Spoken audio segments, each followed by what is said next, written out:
Good evening. Welcome to Saint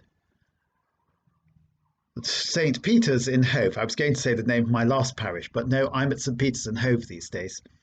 And welcome to this next step on our pre-Lenten journey. Now, I talked about excuses not going to confession last time. Tonight, I want to talk about something far more serious. We all make excuses about everything that's good for us, don't we? And we like putting things off. But let's ask ourselves this. In the Gospel, when we read the Gospel, we find that Jesus has a lot of encounters with individual people, and these people go away healed, restored, forgiven. Such as, for example, the man who's let down through the roof early on in St Mark's Gospel.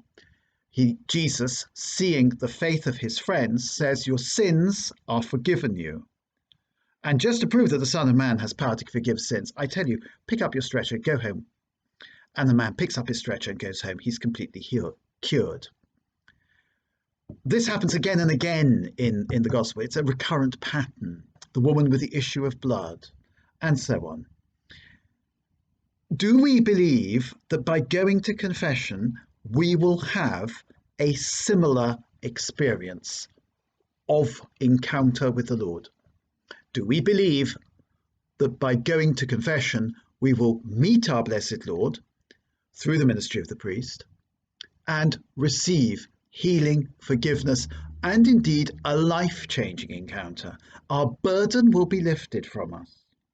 Do we believe that carrying a burden of sin, the burden of which is intolerable, as the Anglican liturgy so rightly says, do we feel that after going to confession, we will come out of confession lightened of our burden, with a weight off your chest? We use that phrase quite often. Oh, it's get the weight off your chest. It's a huge weight off my chest. Now I've got that weight off our chest. Do we really believe that going to confession will be a liberation from sin, thanks to the power of Jesus Christ?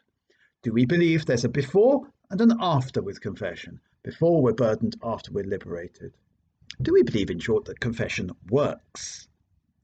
Because I think if we really remind ourselves of this fundamental Catholic belief, confession works, then we'll want to go to confession.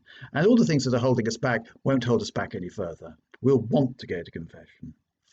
When we're ill, we go to the doctor because we know that the doctor works. In other words, what he's going to prescribe for us will have a beneficial effect.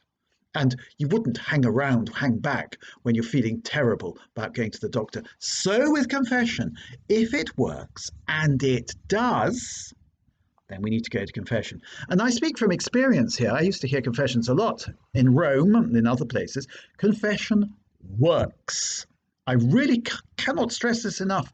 I've known lots of people who've come into confession feeling dreadful, feeling weighed down, and have gone away relieved and liberated.